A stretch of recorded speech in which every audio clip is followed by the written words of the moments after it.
Oke, sudah terrecord. Jadi untuk pertemuan kali ini di mata kuliah Sistem Informasi dan Proses Bisnis, kita akan membahas tentang bagaimana melakukan pemodelan dengan menggunakan Bizaki Modeler ya, terutama untuk pemodelan proses bisnis dengan menggunakan BPMN atau Business Process Modeling Notation. Kenapa hari ini kita membahas lagi tentang BPMN? Karena ketika saya melihat dari apa yang sudah dikerjakan, baik di kelas A maupun kelas B tentang apa itu namanya, model proses bisnis ya, yang dimodelkan oleh rekan-rekan mahasiswa sekalian, saya lihat ada beberapa kesalahan fundamental di dalam melakukan pemodelannya. Sehingga harapan saya kalau misalkan kita diskusi dari hasil diskusi kali ini, harapannya adalah kita memahami tentang bagaimana caranya atau bagaimana cara sebenarnya di dalam melakukan pemodelan proses bisnis dengan menggunakan Bizaki Modeler, ya. Dengan bahasa pemodelan tentu saja yaitu Business Process Modeling Notation atau BPMN. Nah, oke, jadi itu sebenarnya tujuan kita kenapa kok kita akan membahas tentang Bizaki Modeler ya. Padahal untuk hari ini sebenarnya kita akan membahas tentang SDLC atau System Development Lifecycle. Tetapi tidak apa-apa, saya akan undur di minggu depan untuk pembahasan SDLC. Kita pastikan terlebih dahulu melakukan pemodelan proses bisnis itu dengan benar. Di pertemuan kali ini baru di minggu depan kita akan bahas lagi tentang apa tadi? SDLC ya, atau System Development Lifecycle. Oke, sekarang kalau misalkan kita lihat di depan ini merupakan sudah familiar ya dengan Bizaki Modeler. Ini merupakan user interface dari Bizaki Modeler atau tampak muka dari Bizaki Modeler. Ini merupakan worksheet-nya ya, yang ada di tengah ini merupakan worksheet. Yang ada di sebelah kiri ini merupakan notasi-notasi yang ada di dalam Bizaki atau yang ada di dalam BPMN. Yang ada di sebelah atas ini merupakan menu yang bisa kita akses untuk bisa melakukan validasi, untuk bisa melakukan simulasi, untuk bisa menjalankan workflow yang sudah kita buat dengan menggunakan BPMN, dan lain sebagainya. Oke, jadi itu ya untuk komponennya. Nah, mungkin saya mulai dulu saja. Jadi dari opsi-opsi yang ada di Bizaki Modeler ini, file itu gunanya adalah untuk membuat model yang baru, terus setelah itu membuka model, menyimpan model yang sudah kita buat, dan juga mempublish dari model itu yang ada di dalam file. Yang kedua home ya. Jadi ini saya defaultnya itu ada di home. Home itu gunanya untuk apa? Home itu kalau misalkan kita pengen lihat menu-menu yang paling penting di home di dalam melakukan pemodelan proses bisnis itu ada di simulation view ya. Ini simulation view. Simulation view gunanya untuk apa? Ada yang tahu nggak? Simulation view di dalam Bizaki Modeler itu untuk apa? Simulasi proses, Pak. Simulasi proses ya. Iya benar, simulasi proses di sini ada 3 sebenarnya. Kalau misalkan kita klik simulation ya, maka di sini akan berubah tampilannya. Yang mana kegiatan yang pertama di dalam simulasi itu adalah proses validation. Nah, ada yang tahu nggak proses validation itu gunanya untuk apa?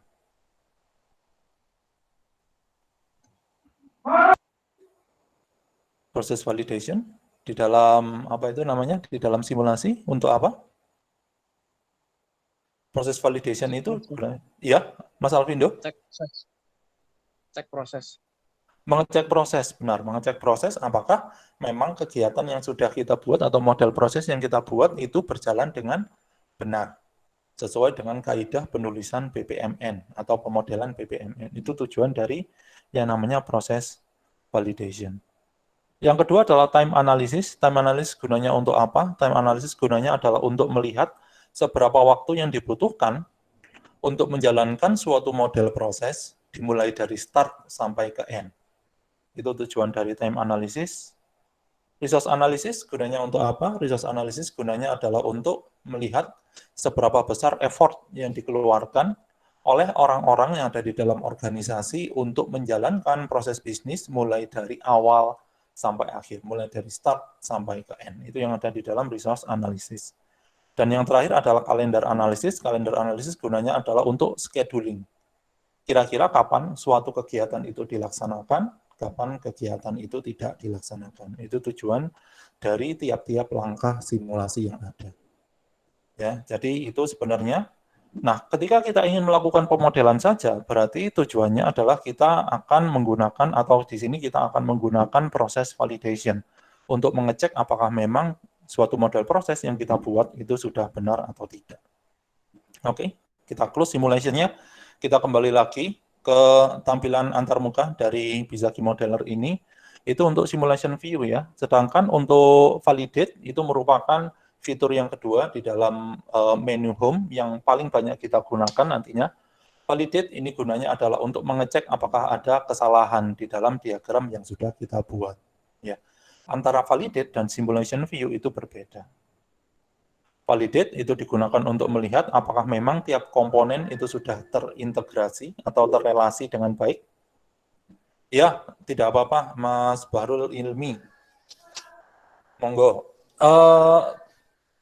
Itu ya, validate untuk mengecek apakah memang notasi-notasi yang ada itu sudah terkoneksi dengan baik, sedangkan untuk simulasi adalah untuk melihat apakah memang komponen yang sudah kita gabungkan menjadi suatu model proses itu sudah memenuhi kaidah penulisan atau pemodelan BPMN dengan baik. Itu tujuan dari simulation view dan validate. Oke, lanjut ke format ya. Jadi format ini untuk apa? Format ini untuk menyamaratakan tampilan yang nanti akan kita gunakan di dalam model proses. View digunakan untuk apa? Zoom in, zoom out. View itu publish digunakan untuk merubah atau mempublish dari model proses ini ke dalam beberapa file atau beberapa beberapa file Word. Di sini ada Word, PDF, Excel, Web sampai ke Wiki.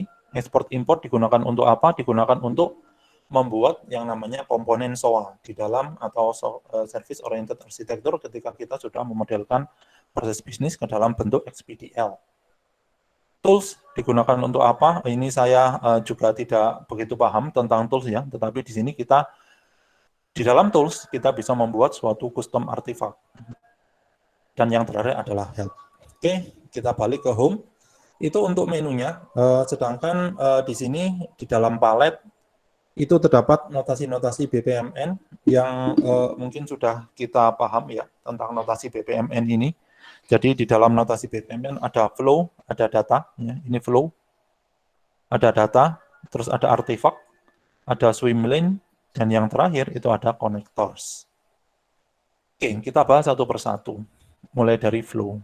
Flow di sini ada yang dinamakan dengan proses atau task atau suatu activity. Task ini gunanya untuk apa? Task ini gunanya adalah untuk atau merepresentasikan satu kegiatan yang ada di dalam suatu proses bisnis. Jika kita ingin melakukan penggambaran proses bisnis, maka setidaknya ada 3 komponen yang harus ada. Yang pertama itu adalah event, yaitu start event. Ya. Yang kedua itu adalah task atau kegiatan secara atomik. Dan yang terakhir itu adalah end event. Seperti ini. Terus kita lakukan apa setelah kita membuat notasi seperti ini? Maka kita akan menghubungkan notasi dari task, start event, dan juga end event dengan menggunakan yang namanya sequence flow. Ingat ya, sequence flow bukan yang namanya message flow. Nah, sekarang apa perbedaan kira-kira penggunaan antara sequence flow dengan message flow? Ada yang tahu perbedaannya? Iya Pak, Monggo, Ki. saya mau jawab. Kalau sequence flow itu biasanya digunakan untuk yang menghubungkan proses aktivitas yang di satu kotak ini Pak, kotak proses ini Pak gitu. Tapi kalau ini misalnya iya kotak proses satu ini gitu. Tapi kalau misalnya message flow itu keluar Pak, misalnya nanti ada 2 kotak itu untuk keluar gitu Pak. Kalau nggak salah Pak. Ya, oke. Benar. Benar Mas Kif. ya. Terima kasih jawabannya Mas Kif. Jawabannya benar. Jadi sequence flow ini digunakan untuk menghubungkan notasi-notasi yang ada di dalam satu kotak ini. Nah, satu kotak ini disebut sebagai pool. Ya. Disebut sebagai pool. Pool itu merepresentasikan apa? Pool itu merepresentasikan organisasi yang berbeda. Atau suatu partisipan yang memiliki tujuan yang berbeda. Itu tujuan dari pool. Jadi kalau misalkan ternyata kita membuat suatu proses bisnis antar yang menghubungkan dua organisasi, maka kita membutuhkan ada dua pool. Berarti di sini pool pertama kita masukkan, selanjutnya pool yang kedua kita geret. Kita masukkan seperti ini. Berarti di sini merepresentasikan ada dua partisipan yang memiliki tujuan yang berbeda di dalam satu proses bisnis atau di dalam satu model proses. Nah, terus bagaimana caranya kalau misalkan kita ingin membuat departemen-departemen yang ada di dalam suatu organisasi. Caranya bagaimana? Maka di dalam satu pool ini, itu akan dimasukkan atau disisipkan yang disebut notasi lane. Ya, jadi di sini saya catat aja. Kegunaan pool itu merepresentasikan satu organisasi, sedangkan lane merepresentasikan departemen yang ada di organisasi. Oke. Itu ya. Pool merepresentasikan satu organisasi secara menyeluruh, sedangkan lane itu merepresentasikan departemen-departemen yang ada di dalam organisasi. Nah, misalkan nih, saya ingin membuat suatu proses bisnis. Proses bisnisnya adalah pengurusan KRS dan KHS. Pengurusan KRS dan KHS itu tentu saja dilakukan oleh banyak orang di dalam Fakultas Ilmu Komputer.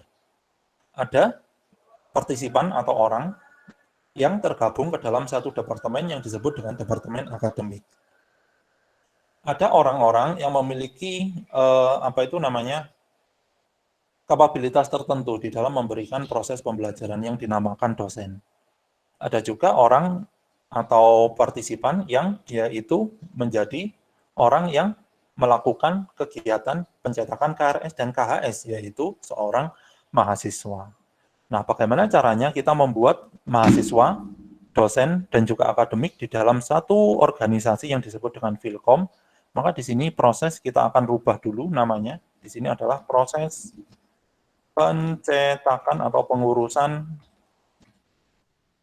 KRS dan KHS di Filkom seperti ini, ya. Terus kita akan tambahkan lane ke dalam satu pool.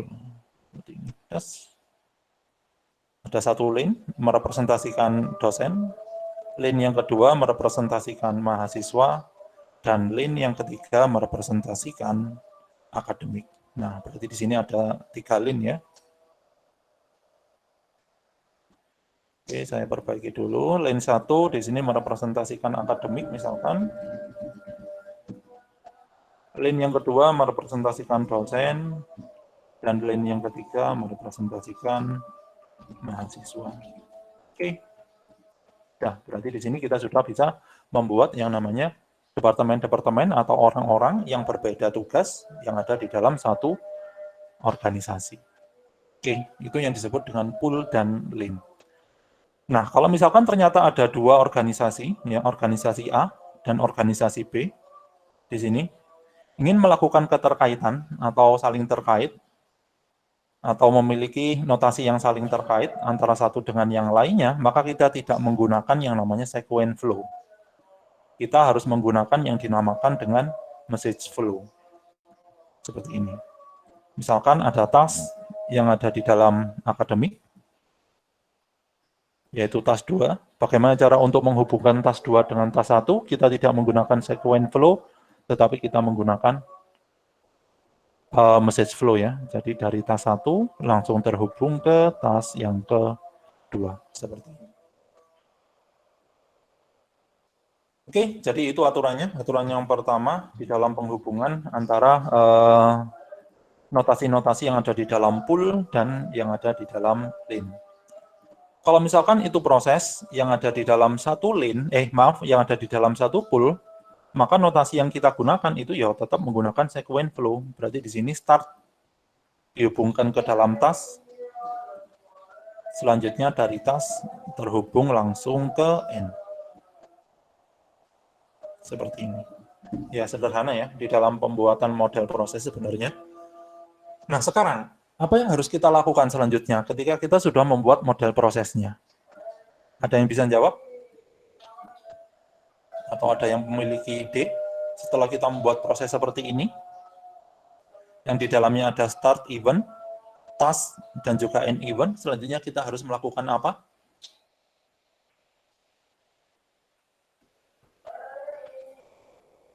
Oke, ada yang mau jawab? Jawabannya sederhana ya. Jawabannya adalah melakukan yang namanya melakukan kegiatan validasi. Lakukan validate untuk mengetahui apakah tiap notasi sudah terkait dengan satu dengan yang lain atau tidak. Kalau di sini kita langsung validate. Apabila tidak ada error, berarti apa yang sudah kita gambarkan itu sudah terkait notasinya antara satu dengan yang lain. Nah, bagaimana kalau misalkan antara satu dengan yang lain tidak kita kaitkan? Terus kita validate. Maka hasil dari validasinya itu adalah error. Ya, jadi hasil validasinya adalah error. Ini merupakan error yang muncul ketika kita melakukan kegiatan validasi yang salah. Ya. Oke. Error, kalau misalkan kita gabungkan lagi, maka di sini kita validate akan benar hasilnya. Ya. Sekali lagi, kalau misalkan terlepas, kita validasi akan error. Di sini ada pendefinisian bahwa konektor tidak terkoneksi.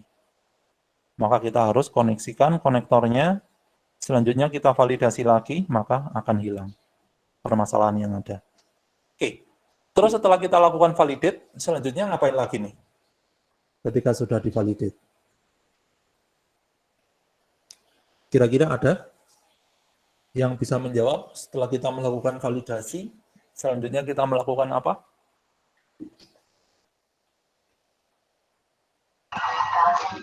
Mungkin melakukan simulasi, Pak, simulasi view. Benar, Tiff. Simulation ya, berarti kita masuk ke dalam simulation nih. Kita masuk ke dalam simulation, selanjutnya apa yang harus dilakukan?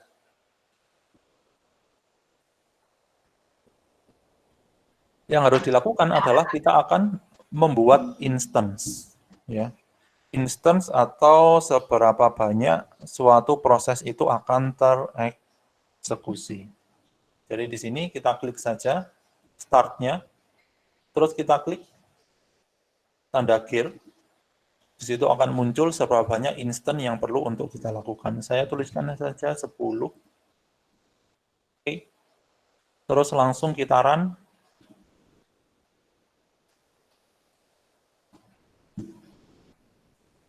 Oh ya, tidak terlihat ya runningnya. Berarti akan saya rubah untuk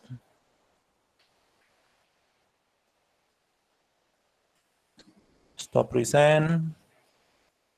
Saya akan coba untuk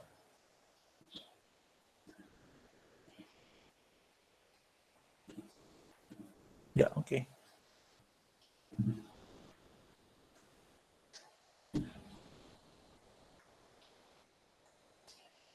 Oke, sudah terlihat ya untuk halaman simulasinya. Nah, ini merupakan halaman simulasi. Yang mana yang harus kita lakukan di halaman simulasi adalah kita start, maka di situ akan secara otomatis tereksekusi instance mulai dari start sampai ke end. Nah, oke. Simulasi sudah selesai, maka di sini diharapkan bahwa ketika kita melakukan simulasi, simulasi yang benar itu adalah ketika instance di awal atau instance di start itu sama dengan instance di akhir atau instance di end. Tuh. Ya, itu merupakan simulasi yang benar. Oke. Jadi sederhana ya, membuat suatu atau melakukan suatu pemodelan proses bisnis sebenarnya itu merupakan suatu yang sederhana. Kegiatannya cuma 3 yang perlu kita lakukan di dalam melakukan pemodelan proses bisnis. Yang pertama adalah modelkan sesuai dengan studi kasusnya. Yang kedua, lakukan validate untuk melihat keterkaitan antar notasi. Dan yang terakhir adalah melakukan validasi simulasi. Oke, ada pertanyaan dulu terkait dengan kegiatan yang harus dilakukan di dalam melakukan pemodelan proses. Monggo, kalau misalkan ada yang mau ditanyakan. Saya izin bertanya, Pak. Monggo, Mas Kif. Mau tanya, dalam proses melakukan pemodelan, Pak, ketika sudah selesai, nah kemudian kita melakukan validate dan Ya. hasilnya itu tidak terjadi error. Dan pertanyaan saya, apakah mungkin gitu, Pak, memang tidak ada error pada saat validate, tapi sebenarnya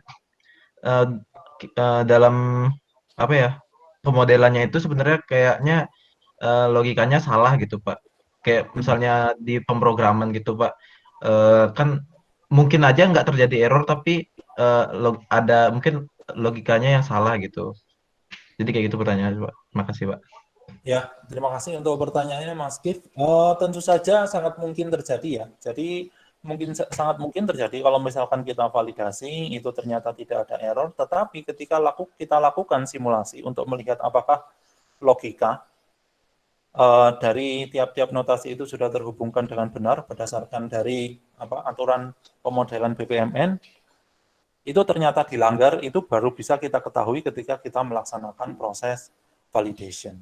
Jadi dengan menggunakan proses validation, kita bisa memahami apakah logika pemodelan yang sudah kita lakukan atau kita gunakan itu ternyata sudah benar atau tidak. Jadi sangat mungkin, Mas Kif. Sangat mungkin. Bagaimana cara mengetahuinya? Cara mengetahuinya ya dengan menggunakan yang namanya simulation view. Ketika kita gunakan simulation view, ketika itu ternyata hasilnya tidak sesuai antara start dan end, berarti ada kesalahan logika di dalamnya. Nah, itu mungkin contohnya. Saya akan berikan suatu contoh. Ya. Pak izin, Pak, Ya, menanggapi. monggo. Untuk melakukan simulation view itu kayaknya perlu di-upgrade ya, Pak, ya, ininya, versi dari Bizagi modelernya. Nah, kalau misalkan kalian pakai Bizagi modeler yang paling baru, di Bizagi modeler yang paling baru, itu memang dipisah antara fungsi untuk simulasi dengan fungsi pemodelan. Saya menggunakan Bizagi modeler yang lama. Kalau misalkan kita lihat, di sini saya menggunakan versi 3.1. Ya, versi 3.1, versi yang sangat lama sebenarnya.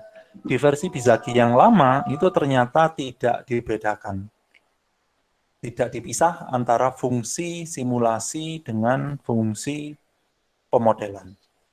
Nah, itu sebenarnya Mas Kif. Makanya kemarin saya upload untuk Bizagi modelernya, itu gunanya adalah untuk itu. Agar kita menggunakan satu versi Bizagi, yaitu versi Bizagi versi 3.1.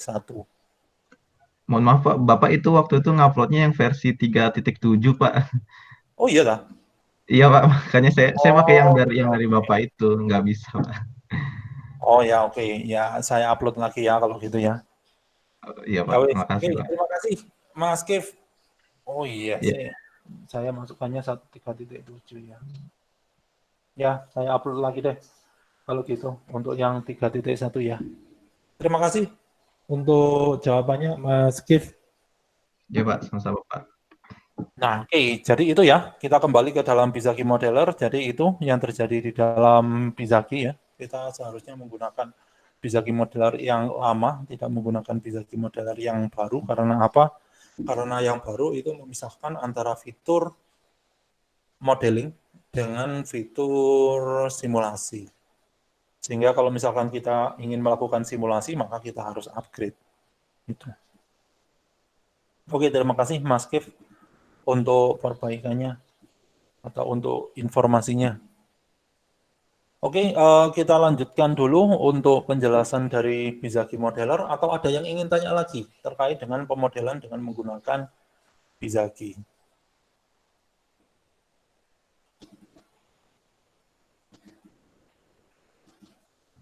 mungkin bisa dilanjut, Pak. Oh ya, oke. Terima kasih untuk konfirmasinya. Kita akan lanjutkan. Sekarang kita akan mencoba untuk melihat salah satu beberapa contoh yang kurang tepat ya di dalam melakukan pemodelan. Ya, jadi ini merupakan pemodelan dari Mbak Andi Nila. Saya akan coba untuk perlihatkan modelnya. Nah, oke, ini sudah saya perbaiki untuk modelnya. Saya upload saja. Nah, oke. Kalau menurut kalian apa yang salah di sini? Dari model proses yang sudah ada di depan.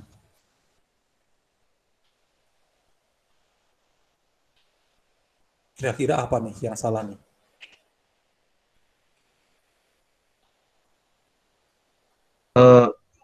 Izin Pak menjawab, Pak. Monggo, Mas Ki. Menurut saya yang salah itu ketika startnya, Pak. Terus harusnya kan untuk dapat mencetak KRS itu atau KHS itu kan harus login ke sistem dulu, Pak, gitu. Mungkin proses awalnya. Terus mungkin tambah lagi di saat ada gateway ini, Pak. Ini ya. Di gateway kemudian dipisah jadi dua. Nah, misah jadi duanya itu harusnya ya, saya jawab ini saya Pak ya, menurut saya Pak ya. Ya, monggo.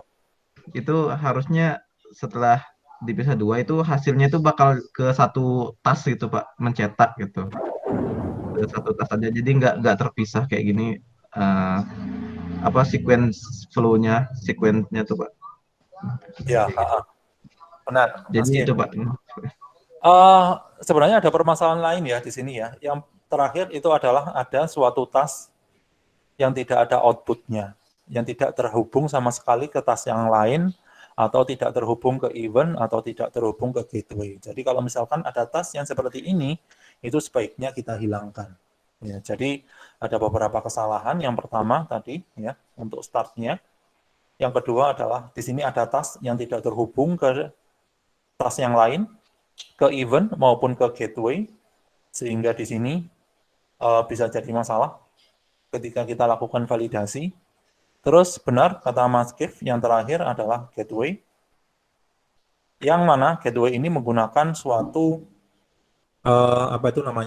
gateway XOR, yang mana di dalam gateway XOR yang dipilih itu adalah salah satu percabangan saja. Sehingga di sini harus diakhiri juga dengan gateway XOR.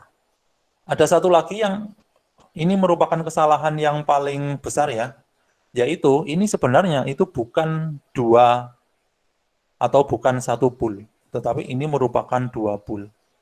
Jadi ini kalau misalkan kita tarik, itu seperti ini. Ya, seperti itu. Nah, jadi dia itu ingin membuat satu pool dengan banyak lane, tetapi belum memahami bagaimana cara membuat satu pool dengan banyak lane. Makanya dia membuat pool yang tergabung tadi. Nah, oke. Sekarang kita akan coba untuk menyelesaikan permasalahan ini. Sekarang kita tahu, kita tetap dengan menggunakan konsep dari mahasiswa ini, yaitu ada dua pool yang saling terhubung di dalam proses pengolahan KRS dan KHS. Oke, tidak masalah berarti. Kita tetap menggunakan dua pool, tetapi di sini ada permasalahan yang sangat besar. Yang pertama adalah gateway. Kita hilangkan gateway-nya. Kita hilangkan koneksi yang menghubungkan ke gateway. Kita hilangkan konektor, sequence flow yang menghubungkan antara dua pool yang berbeda. Oke. Seperti ini. Oke. Sekarang apa yang harus kita lakukan selanjutnya? Ketika kita akan melakukan atau mahasiswa akan mencetak KRS atau KHS, maka mahasiswa selanjutnya adalah melakukan proses untuk atau melakukan kegiatan untuk menghubungi dosen di dalam melakukan proses pencetakan KHS agar yang namanya KHS itu ditandatangani. Jadi di sini menghubungi dosen PA untuk segera menandatangani KHS. Oke. Seperti ini. Nah, sekarang kita ingin menghubungkan nih antara yang namanya pool mahasiswa ke pool dosen PA. Maka di sini kita akan menggunakan suatu konektor yang disebut dengan Message flow. Ya, message flow. Di sini kita gunakan message flow untuk menghubungkan antara mahasiswa dengan dosen PA. Kita koneksikan. Terus apakah langsung terhubung ke kegiatan menandatangani KHS saat pra-KRS? Ternyata tidak. Dosen PA baru dia akan bekerja atau melakukan proses penandatanganan ketika sudah dihubungi oleh mahasiswa. Berarti di sini saya akan menggunakan event dengan notasi atau dengan event type, yaitu message. Sehingga kita bisa koneksikan antara menghubungi dosen PA dengan antara kegiatan yang dilakukan oleh mahasiswa, yaitu menghubungi dosen PA dengan aktivitas yang dilakukan pertama kali yang dilaksanakan oleh dosen PA, yaitu menandatangani KHS saat pra-KRS. Baru dari yang namanya start event message ini akan kita hubungkan ke menandatangani KHS saat pra-KRS dengan menggunakan sequence flow. Yes. Kita akan koneksikan dengan menggunakan sequence flow. Yes. Nah, seperti itu. Ya. Nah, oke, selanjutnya ngapain nih si dosen? Berarti melakukan apa? Kalau menurut kalian setelah menandatangani KRS atau menandatangani KHS, selanjutnya dosen melakukan apa? Dosen menghubungi ke mahasiswa. Ya, berarti di sini dosen menghubungi mahasiswa bahwa KHS-nya itu sudah ditandatangani. KHS atau menghubungi mahasiswa bahwa KHS sudah di-approve.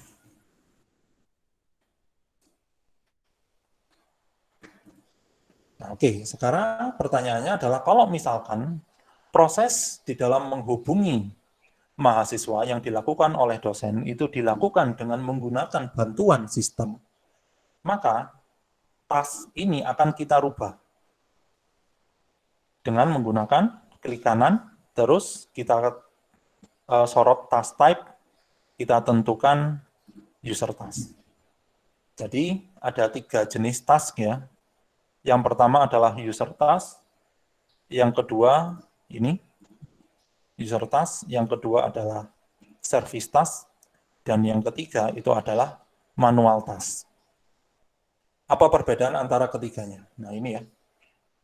KRS sudah divalidasi, contohnya adalah user. KRS belum divalidasi, itu contoh dari service. Menandatangani KRS itu merupakan salah satu contoh dari manual task. Nah, oke, apa perbedaan dari 3 task tersebut? Ada yang bisa jawab?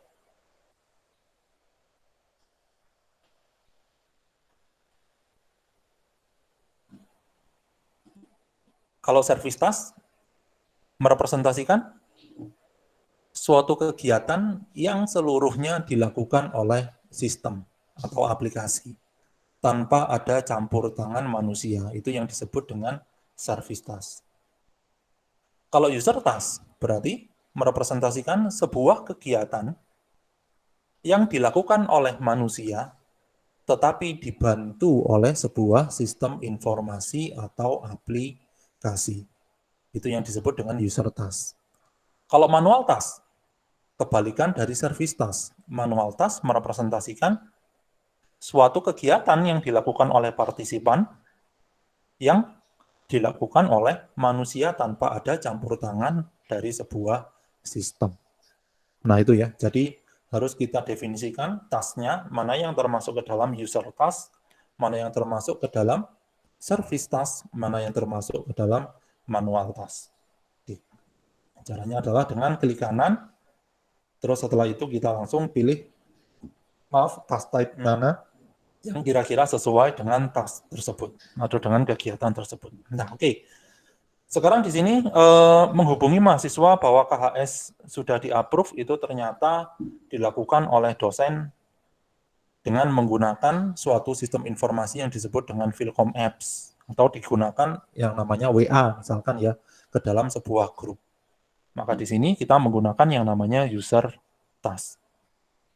Oke, ketika menghubungi mahasiswa bahwa KHS sudah di-approve, maka dia akan terkoneksi ke dalam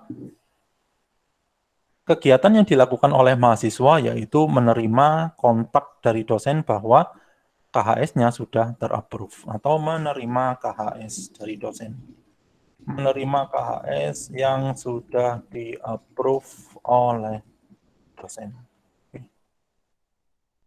Terus setelah itu, kita hubungkan antara task yang ada di dalam dosen PA ke mahasiswa dengan menggunakan bukan sequence flow, tetapi dengan menggunakan message flow. Kita langsung koneksikan seperti ini.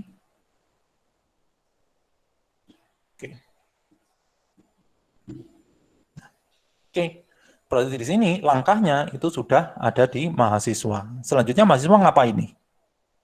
Mahasiswa selanjutnya, kalau di SIAM, dia akan melakukan proses pencetakan KRS. Berarti kita hubungkan antara menerima KHS dengan melakukan proses pencetakan KRS. Tapi sebelum dilakukan pencetakan KRS, apa yang harus dilakukan oleh mahasiswa? Yaitu memprogram KRS sesuai dengan ketentuan yang ada. Ya, jadi di sini memprogram KRS sesuai dengan ketentuan.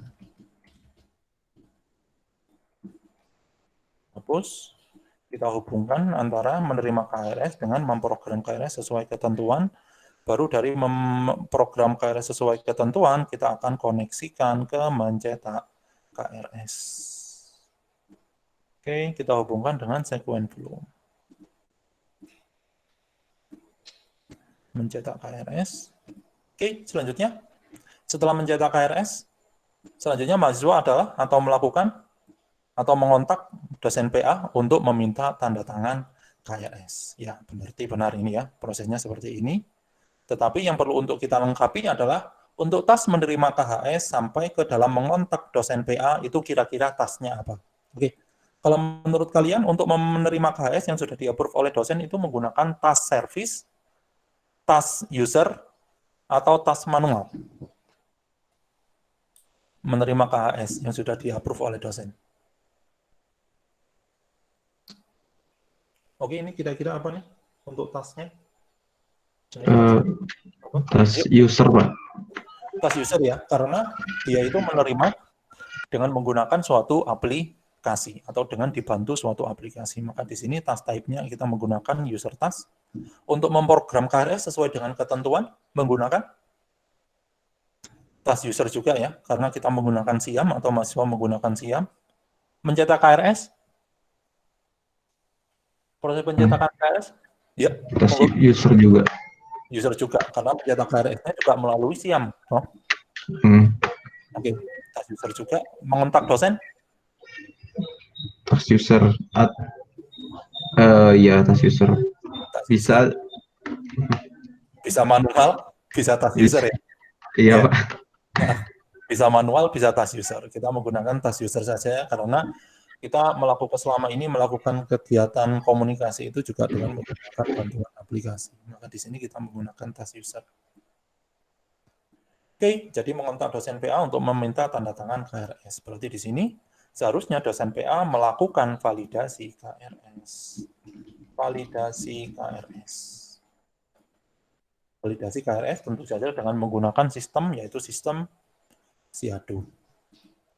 Jadi di sini mencetak KRS, mengontak dosen PA, dari mengontak dosen PA akan langsung dihubungkan ke validasi KRS.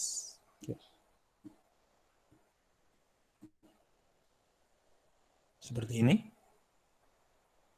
Oke, lanjut. Ketika sudah validasi, selanjutnya ngapain? Si dosen tersebut, dosen seharusnya melakukan atau menghubungi mahasiswa lagi. Menghubungi mahasiswa bahwa KRS sudah di-approve. Oke.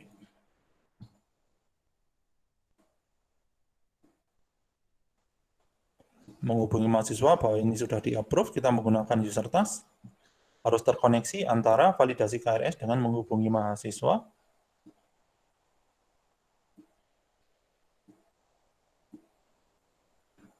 Lanjut, setelah menghubungi mahasiswa, selanjutnya ya tentu saja menghubungi mahasiswa maka harus ada keterkaitan antara pool dosen PA dengan pool mahasiswa. Berarti di sini tidak ke ruangan dosen, tetapi di sini yang dilakukan oleh mahasiswa adalah menerima KRS yang telah di-approve dosen. Ya. Oke. Langsung dihubungkan dengan menggunakan dengan menggunakan message flow. Arahnya dari dosen PA ke mahasiswa. Seperti itu. Oke. Terus apa lagi yang dilakukan? Ya wis, berakhir prosesnya. Di sini akan kita berikan N.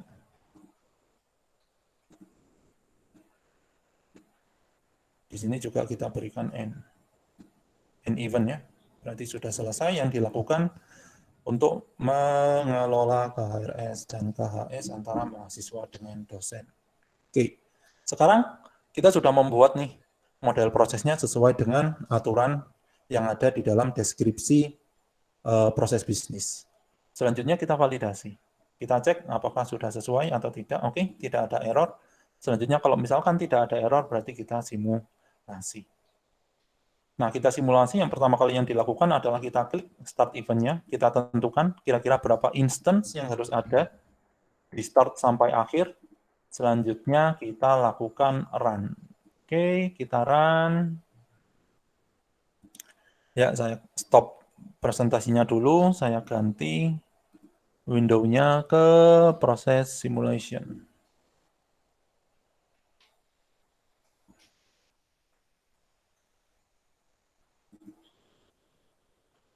Oke, jadi ini bentuk proses simulation-nya. Selanjutnya kita akan start.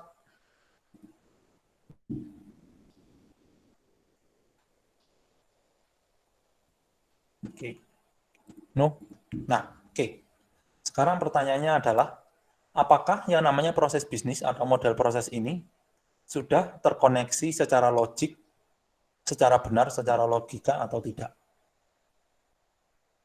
Nah, jawabannya Tidak. Tidak. Kenapa? Karena startnya tidak sama dengan N-nya, Pak. Yep, benar. Di sini bisa kita lihat bahwa start itu 10, tetapi N event-nya itu adalah 0. Berarti di sini model proses yang kita buat itu secara logik tidak benar.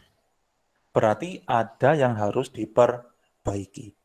Kalau menurut kalian, mana yang harus diperbaiki?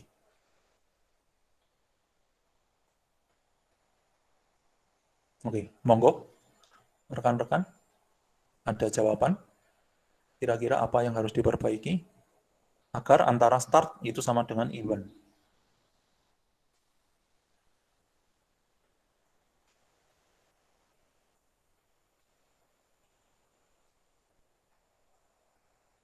Oke. Ada jawaban? Kayaknya perlu gateway, Pak. Kayaknya perlu gateway. Oke, gateway-nya di mana, If? Di mana ya? Mengontak dosen PA untuk meminta tanda tangan KRS. Tapi kayaknya saya bingung. Saya bingung soalnya di sana hilangnya angka, Pak. Ya, oke. Saya jawab ya, berarti ya. Terima kasih jawabannya, Kif. Di sini yang salah itu adalah belum ada keterkaitan antara menghubungi mahasiswa dengan validasi KRS. Makanya di sini tidak tersampaikan. Ya. Tidak tersampaikan. Makanya di sini masih 0 N event-nya. Oke, kita coba untuk berikan ya. Kita hubungkan. Saya pindah lagi. Present window.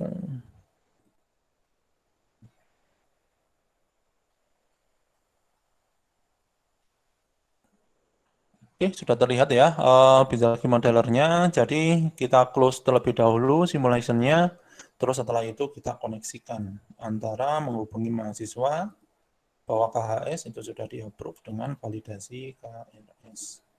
Sekarang kita validate. Ada error, kita lihat dulu errornya mana. Nah, ternyata nggak terkoneksi. Berarti saya belum mengoneksikan dengan baik. Berarti ini saya koneksikan dulu. Oke, sudah validate. Oke, tidak ada permasalahan. Selanjutnya kita simulasi lagi. Saya cek dulu kira-kira berapa ini. Atau stop present. Bentar ya.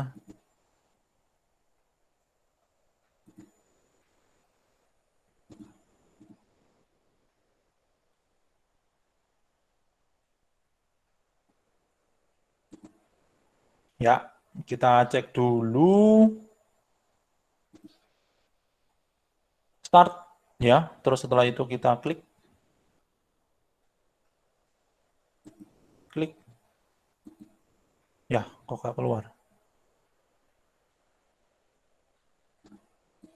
Oke. Nah, ini ya. Ini max arrival count, ini bisa kita tentukan, bisa 50, bisa 10. Ini merepresentasikan apa max arrival count? Ini merepresentasikan berapa banyaknya yang namanya proses bisnis ini dijalankan.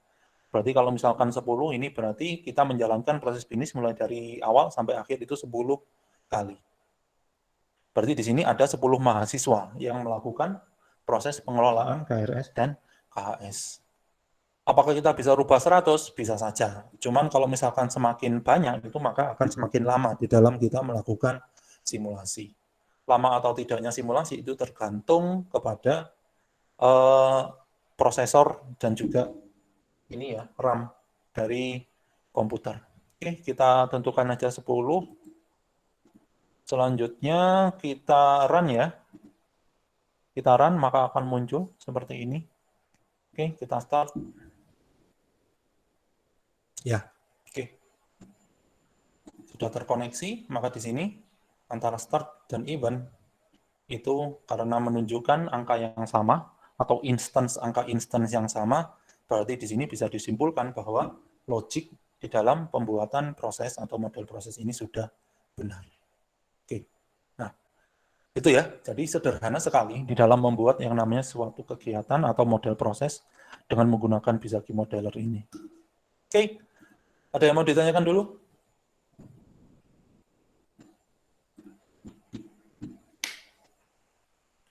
Yuk, ada yang mau ditanyakan? Monggo, silakan.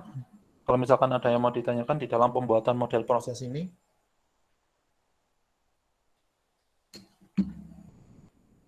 Saya akan berikan suatu contoh ya. Saya berikan contoh lagi suatu model proses yang mana di situ saya sudah memasukkan beberapa apa itu namanya waktu dan juga resource.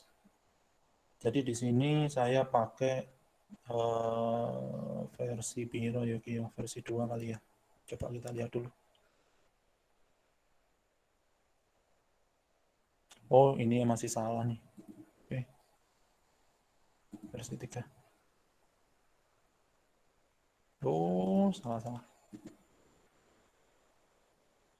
Oke, benar versi 2.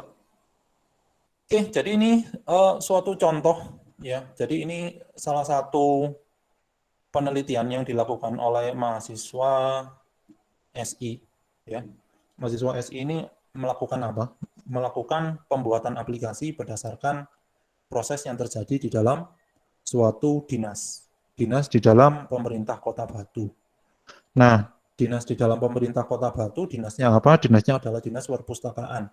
Di dinas perpustakaan, ketika melakukan kegiatan perpustakaan keliling, mesti yang namanya orang-orang atau pustakawannya itu mesti nggak mau untuk melakukan perpustakaan keliling atau kegiatan perpustakaan keliling. Itu permasalahan yang pertama. Permasalahan yang kedua itu adalah infrastrukturnya tidak mencukupi, yaitu mobil yang sebenarnya digunakan untuk melakukan kegiatan perpustakaan keliling itu biasanya bermasalah. Oke, itu permasalahan utama yang ada di dalam dinas ini. Sekarang kita akan mencoba untuk melihat permasalahan lain yang bisa muncul ketika kita melakukan simulasi. dengan menggunakan model proses yang ada. Ini merupakan kegiatan kunjungan reguler perpustakaan keliling. Dimulai dari menyusun perencanaan kunjungan berakhir sampai menerima kunjungan dan membuat laporan. Jadi ini model prosesnya, ya. Ada dua pool. Yang pertama adalah pool yang merepresentasikan dinas itu sendiri, yang melakukan layanan perpustakaan keliling, dan yang kedua itu adalah pool yang merepresentasikan pemustaka atau institusi yang meminta dinas untuk melakukan kegiatan perpustakaan keliling yang kita sebut sebagai pemustaka sekolah atau instansi yang ada di luar pemerintahan kota.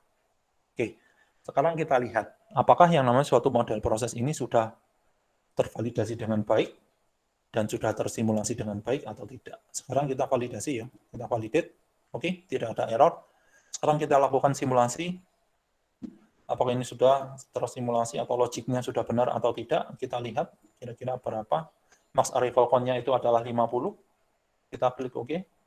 Kita langsung run. Start. Oke. Ya, kita tunggu sebentar sampai selesai 50 instance. Oke. Jadi di sini karena start itu sudah sama dengan end, berarti di sini sudah merepresentasikan logik yang benar. Berarti kita close. Sekarang kita lakukan time analysis. Apa yang dimaksud dengan time analysis? Time analysis gunanya adalah untuk mengecek seberapa lama proses itu dilakukan. Oke. Sekarang agar kita tahu proses ini itu dilakukan seberapa banyak ketika ada satu permintaan dari pemustaka sekolah, maka validasinya itu kita akan ganti. Tidak 50, tetapi kita ganti 1. Oke. Untuk bisa melihat satu aktivitas, mulai dari awal sampai akhir, itu seberapa lama dilaksanakannya. Terus selanjutnya ngapain nih? Berarti kita akan tentukan seberapa banyak waktu yang diperlukan oleh tiap task, yaitu dengan ngeklik tasknya, terus selanjutnya ngeklik waktunya. Kira-kira berapa lama? Ya. Nih. Misalkan di sini adalah 1 jam. Terus memeriksa agenda. Wah, memeriksa agenda ini merupakan kegiatan yang dilakukan secara itu ya, yang dilakukan secara yang di dalamnya ada kegiatan yang lain ya. Jadi ini merupakan sub activity atau sub task. Kita mengonfirmasi kunjungan 1 jam, menerima jadwal kunjungan kita tentukan 1 jam, menerima kunjungan kita tentukan ini 5 menit atau 4 menit atau 5 menit. Menyusun rencana, karena menyusun rencana kunjungan perpustakaan itu lama ya, kita harus ngecek pustakawannya itu ada dan juga infrastrukturnya ada, berarti di sini kita cek ada 6 hari.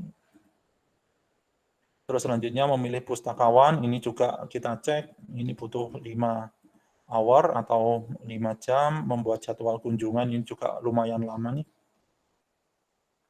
Kita tentukan 5 jam, menyetujui jadwal, karena cuma menyetujui saja, maka cuma butuh 1 jam. Menginformasikan jadwal, maka di sini kita butuh cuma 5 menit atau 10 menit, karena menggunakan WA. Menerima konfirmasi, karena menggunakan WA juga, kita cuma butuh 10 menit. Menugaskan petugas lapangan, karena biasanya petugasnya itu sulit untuk dihubungi, 1 jam. Memeriksa ketersediaan transportasi, karena harus ngecek dulu apakah banyak gembos atau ada apa itu namanya kesalahan di dalam infrastrukturnya, butuh waktu 2 jam. Membuat surat tugas, di sini kita tentukan dalam waktu 1 jam karena harus ada tanda tangan ya dari kepala dinas. Membuat surat tugas ini juga ada 1 jam. Menginformasikan keberangkatan dilakukan dalam waktu 10 menit. Terus melaksanakan kunjungan, biasanya kunjungan ini dalam waktu 1 hari. Membuat lapornya kita tentukan dalam waktu 6 jam. Oke. Lanjut, selanjutnya kita ngapain? Kita run. Start. Oke. Kita klik yes. Maka di sini akan terlihat seberapa lama. kegiatan itu dilakukan. Minimum time, maksimum time, maupun average time, karena saya menggunakan waktu yang tidak ada minimum dan maksimum, yaitu waktu yang average, maka di sini kita ketahui bahwa dilakukan mulai dari apa itu namanya kegiatan awal atau start sampai end itu waktunya adalah 8 jam 25 menit. Tuh. Oke, itu ketika kita melakukan kegiatan simulasi waktu ya.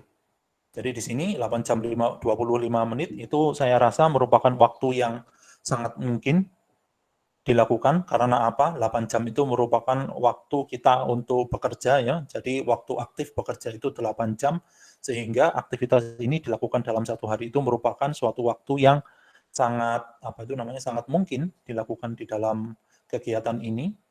Kita close, sekarang kita akan lakukan resource analysis. Nah, untuk bisa melakukan resource analysis, maka yang harus dilaksanakan terlebih dahulu itu apa? Untuk melakukan resource analysis, yang harus dilakukan adalah membuat resource-nya terlebih dahulu. Siapa pelaksana dan petugas yang melakukan proses bisnis ini?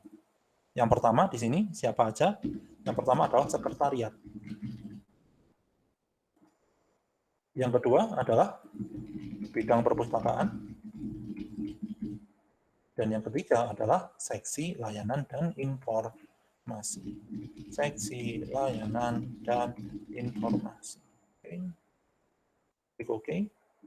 Klik OK. Selanjutnya kita lakukan simulasi. Kita klik resource analysis. Kita tentukan seberapa banyak resource. Sekretariat ada 1 orang, bidang perpustakaan ada 1 orang, seksi layanan ada 1 orang. Kita klik OK. Berarti di sini merepresentasikan banyaknya orang ya. Jadi di dalam satu bidang itu sekretariatnya cuma 1, yang memegang role atau peran bidang perpustakaan itu 1 orangnya, seksi layanan informasi itu juga cuma 1. Kita klik OK. Selanjutnya kita klik menerima jadwal kunjungan, kira-kira seberapa banyak resource. Ini bukan, ini adalah pemateri atau pemustaka, seharusnya adalah bidang perpustakaan. Bidang perpustakaan ini dilakukan oleh 1 orang, menyetujui jadwal kunjungan juga dilakukan oleh pihak yang ada di dalam bidang perpustakaan. Ini juga 1 orang meminta perubahan atau pembuatan surat tugas, ini juga dilakukan oleh bidang perpustakaan. 1 orang membuat surat tugas, ini dilakukan oleh sekretariat. Maaf, sekretariat orangnya juga cuma 1. Nah, memilih pemustaka, di sini seksi layanan 1 orang. Membuat jadwal kunjungan, ini juga seksi layanan, ini ada 1 orang ya. Oke. Menginformasikan juga ada 1 orang. Menerima konfirmasi juga ada 1 orang. Menugaskan petugas lapangan. Seksi layanan juga ada 1 orang. Memeriksa ketersediaan transportasi. Seksi layanan informasi 1 orang. Menginformasikan keberangkatan. Seksi layanan dan informasi 1 orang. Melaksanakan kunjungan. Seksi layanan dan informasi juga 1 orang. Membuat laporan juga dari seksi layanan dan informasi 1 orang. Oke. Selanjutnya kita run. Start. Oke. Kita klik yes. Nah, di sini bisa terlihat seberapa banyak pekerjaan yang dilakukan oleh tiap orang di dalam melaksanakan proses bisnis ini. Di sini berarti seksi layanan dan informasi itu kerjanya paling banyak ya. Utilisasinya 79,82, bidang perpustakaan ini yang kedua yaitu 14,68, sedangkan sekretariat di sini adalah cuma 1,83. Nah, dengan melihat seperti ini berarti kita bisa melihat nih bahwa sekretariat sama bidang perpustakaan itu memiliki utilisasi yang paling rendah. Berarti pekerjaan sekretariat dan bidang perpustakaan di dalam layanan ini itu yang paling sedikit. Berarti perlu kita tambahkan. Berarti ada permasalahan lain nih di sini, yaitu utilization-nya yang tidak setara antara sekretariat, bidang perpustakaan, dan seksi layanan dan informasi. Oke, berarti ada permasalahan lain selain permasalahan yang sudah kita diskusikan di awal tadi. Nah, oke, jadi itu terkait dengan kegiatan simulasi dan pemodelan yang ada di dalam Bizagi Modeler. Ada yang perlu ditanyakan terlebih dahulu? Monggo. Kalau misalkan ada yang ingin ditanyakan.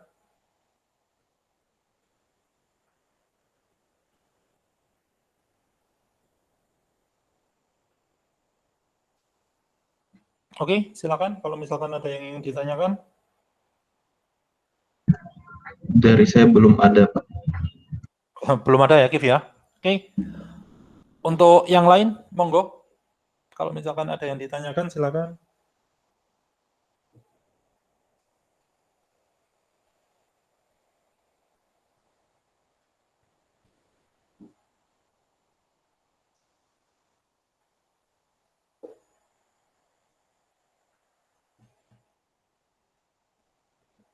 Oke, nggak ada ya. Berarti nggak ada yang ditanyakan lagi ya. Berarti sudah paham ya, berarti ya. Berarti nanti kalau misalkan saya kasih soal UAS, berarti nggak ada yang salah nih kalau pemodelan proses ini. Berarti ini. Oke. Kalau tidak ada pertanyaan, berarti untuk sesi tentang pemodelan proses ini bisa kita akhiri ya. Saya akan bagi untuk pertemuan kali ini saya akan share untuk pertemuan kali ini di di Google Classroom, sehingga bagi yang tidak ikut di dalam pertemuan kali ini masih bisa untuk mengikuti materinya. Oke, jadi itu dari saya harapkan rekan-rekan mahasiswa sekalian ini tetap memahami ya, bisa memahami bagaimana kegiatan pemodelan proses ini, karena ini penting. Pentingnya apa? Pentingnya karena melalui pemodelan proses ini kita akan bisa menentukan kira-kira kebutuhan sistem informasi yang muncul di dalam suatu organisasi itu nantinya seperti apa. Dengan melakukan yang namanya kegiatan simulasi, baik itu simulasi waktu maupun simulasi resource. Oke, jadi itu apa yang bisa saya sampaikan untuk hari ini. Terima kasih untuk atensi dan perhatiannya. Saya tutup, tetap semangat, jaga kesehatan. Saya tutup untuk pertemuan kali ini. Assalamualaikum warahmatullahi wabarakatuh. Waalaikumsalam warahmatullahi wabarakatuh.